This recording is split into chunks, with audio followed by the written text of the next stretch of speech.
For evaluation, we can look at a variety of different sources to help us determine eligibility for a 504 plan. Achievement test data, teacher observation, which can be very helpful, classroom performance, which can be grades but also behavior, a physician who's documenting a specific medical condition, child study team data when your team meets and works to help a child and you evaluate and find out it's not working. That information can be used, and as well as behavior intervention plans that have been put in place previously. So 504 eligibility, we have to do two things. We have to determine whether or not we are dealing with a substantial limitation. And so we look at whether without accommodations, the student with a disability would not be afforded a comparable opportunity to an appropriate education. That's pulling in that idea of FAPE. It's also pulling in civil rights data. So without mitigating circumstances, whether we're talking medication, accommodations, modifications, would the student be successful? And if we can funnel it out and at the end we say no, then we know that they have something substantially limiting. We also have to put through the funnel what's the level of impairment that they have from the disability. And when we sit down to write an actual plan, we need to use a 5-point scale, with 1 being negligibly and 5 being extremely. If students reach a 4 substantially or 5 extremely, they will be considered eligible for a 504 plan. 3 considerations have to be there: the nature and severity of the impairment, which we do in that funneling activity, the duration or expected duration of the impairment, which we will do through conversation and looking at records, and whether or not this is going to be permanent or long-term impact that the student is going to be faced with.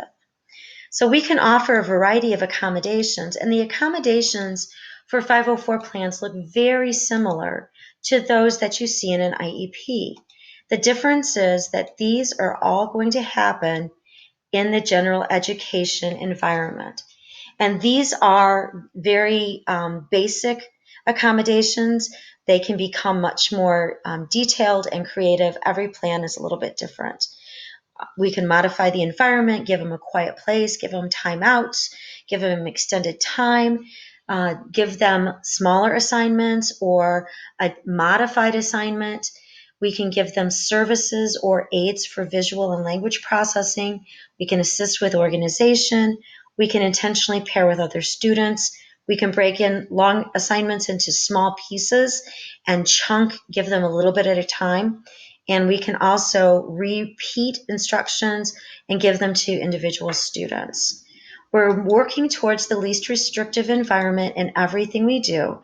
And we have to remember that 504 accommodations happen in the general education classroom.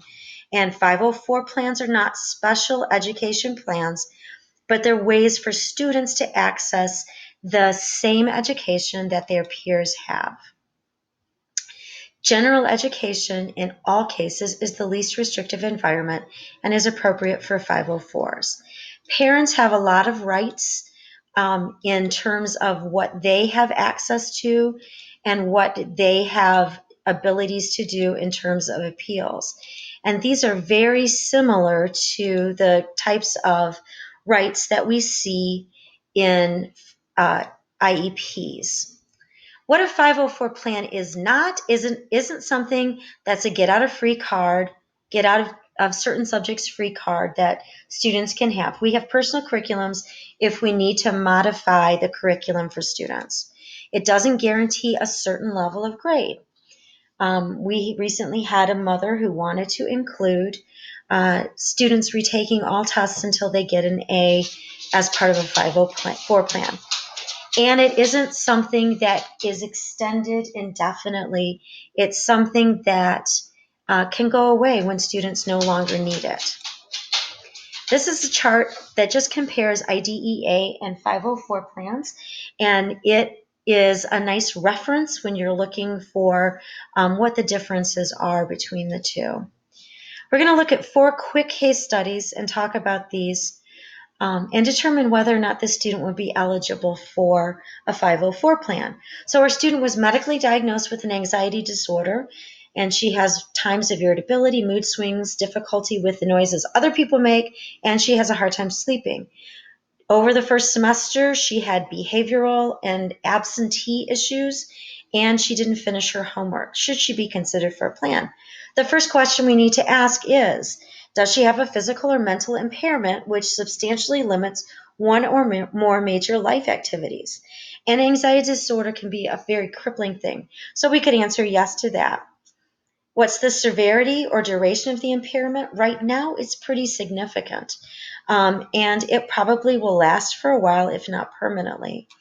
And then we can ask ourselves, is she otherwise qualified? Is she with her peer group? Is she in the group with other people where if she had accommodations, she might be more successful? And I think for all of these, we can make the decision she should be considered for a 504. Our next plan, we have a student who takes his time getting his work done. He doesn't really want to go to an Ivy League school, but mom wants him to go to Harvard. And she's asked to convene a 504 so that we can develop a plan to ensure her son's future acceptance at Harvard. Should he be considered for a 504 plan? So when we look at our different questions, does he have a mental or physical impairment? We can answer that one probably no. What's the severity of duration? Well, since we've already decided he doesn't have a substantial limitation, he probably doesn't have severity or duration to consider. Is he otherwise qualified? Would he, in a group of his peers, would he be qualified to be there? This guy's not going to qualify for a 504 plan. Case study number 3, the student has gotten special education services since first grade. She's now a junior in high school.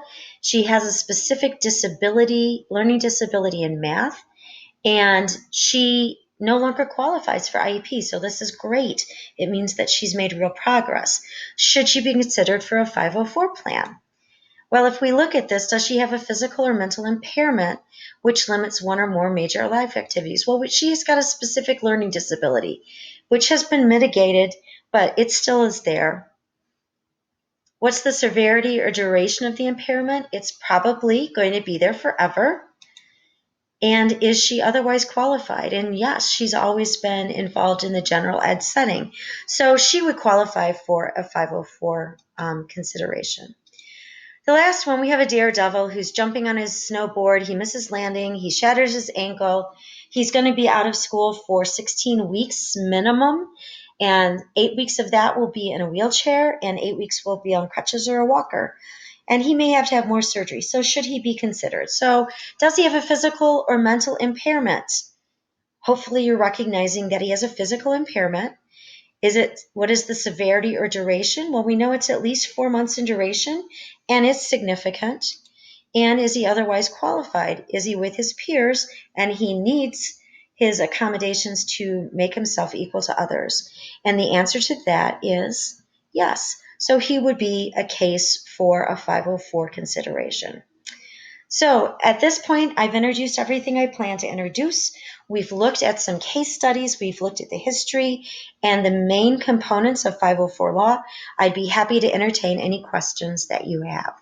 Thank you for giving me the attention and time to listen to my presentation.